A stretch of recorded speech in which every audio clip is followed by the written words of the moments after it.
Hi, come on in, come and join me for this little session. Today I'm talking about apathy and your comms career. So if you are someone who feels like you've got a complete sense of purpose, you love what you do, and you know kind of why you're doing it, and it feels great to do your work every day, then you don't need to watch this. Bye. But on the other hand, if you are someone who, like me, has come to a point where you feel like you don't really want to carry on doing what you're doing without really knowing where it's taking you. Perhaps you just can't face writing another press release for a B2B tech business because it's just going to literally destroy your soul. You've just got to that point of that wall. Perhaps sending out that next tweet or Facebook post for the client just feels so repetitive and so monotonous that getting the energy and the enthusiasm up to do it is just really hard work, particularly this year when everyone's working from home and we don't have all those distractions.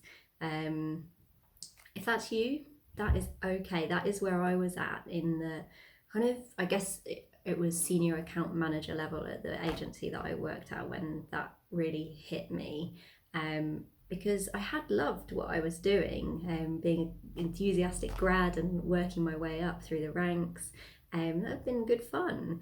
But suddenly I just started to feel like, hold on, is this going to be a pattern? Is this going to keep going? Am I going to like just see the next 10 years flash before my eyes? Because I'm not ready for that. I feel like I haven't had the time to make a choice and to define my direction. And so, yeah, I'd say, especially with my clients as well, that's often when they come to me, is that mid-level.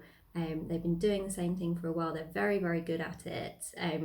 They're kind of in their comfort zone, I suppose, even though they're busy and stretched and they have a lot of pressures, but they know their stuff. But they're kind of bored of their stuff, right? Because, we all need change and we all need to kind of push ourselves. But apathy it's basically something that you should embrace.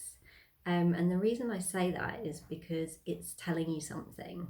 It's telling you that it is time to get curious. It is time to explore it. So don't ignore it. Definitely don't ignore it. Know when you're feeling apathetic towards your work and say, okay, this is interesting. This is cool. There must be something missing here. And that's the start of your journey. That is the pivot point that you reach, because people come to me further down the line and they have ignored their apathy, and it means years and years and years more of the same thing, getting the same results, getting frustrated because you're even not getting promoted because you're not showing that energy, enthusiasm, or perhaps you are getting promoted and you just don't feel that excited about it. So grab this apathetic feeling with both hands and say, okay, where is this going to take me? And then use it as a chance to better understand yourself, because this is not about your company. This is not about them needing to give something to you or them needing to understand you better.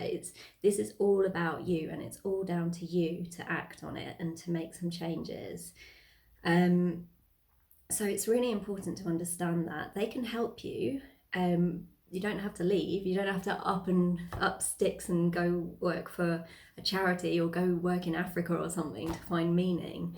But they can only help you when you've done the groundwork around what you want, what you're about, and where you want to go.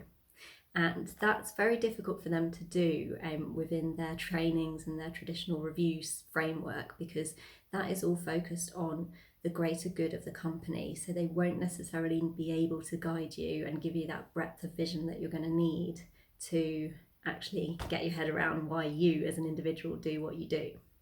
So use it as a chance to better understand yourself. And then my number one tip is, rather than distracting yourself with whatever it is that kind of gives you a kick in life, so whether that's more Netflix or more running or anything else, those things are great and you should obviously use them, but they can't fill the place of actually dealing with this. They can distract you for a while. You can do some online shopping, whatever it is. You can see your mate, you can get pissed, but that's a distraction. That's not the answer, okay?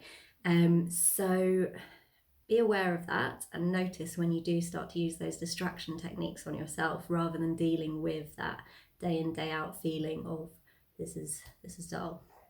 And then it's time to set some boundaries so that you give yourself the space and the time to explore this. Because if you're burnt out with just pushing through a to-do list over and over again each day, you're not going to have the energy and you're not going to have the headspace that you'll need to support yourself at this point.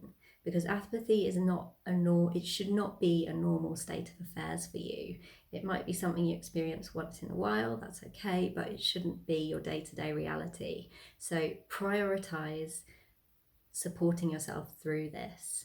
And that will mean maybe if you do 9 or 10 hours a day, being strict with yourself and say, nope, I'm going to do my 7 hours a day of work, and I'm going to look to my team or wherever else I can get support to share some more of that load. Because that other time, that 2 or 3 hours is mine, and I need it to relax, I need it to support myself, and I need it to start exploring my own self-development. So get really strict about setting your own boundaries to free up time, or you are going to burn out. Because when you're not enjoying what you do and you don't care about it that much and you put energy into it, it's a draining sensation. It drains you, and ultimately that leads to lots of poor consequences for your health. So lack of sleep and just frustration, anger, like stress build up. So really protect yourself from that. And then it's time to seek support. So that's where coaching comes in. You can go away and work through this with someone that's professional and with someone that can give you that support to really, really get that sense of who you are, what you're about, and where you want to go. It's only going to come from someone who is trained in this and knows the processes and can walk you through that journey. It's not going to come from reading a book or talking to a mentor who doesn't have coaching qualifications. Okay, this is professional work, and then once you've done that work, you know what you're about, you know kind of why, then you can get stuck in again. And you may find that the same work that you were doing before that you were really apathetic towards, you can tackle with a fresh energy and enjoyment, because you now know why you're doing it and where it can take you. And you'll start to buzz off that feeling of direction, and you'll start to seek more support from your company, and they can help you, and you'll do more of what you love and less of what you don't enjoy ultimately. So that's my advice if you're feeling apathetic towards your career. Hope that helps. Bye.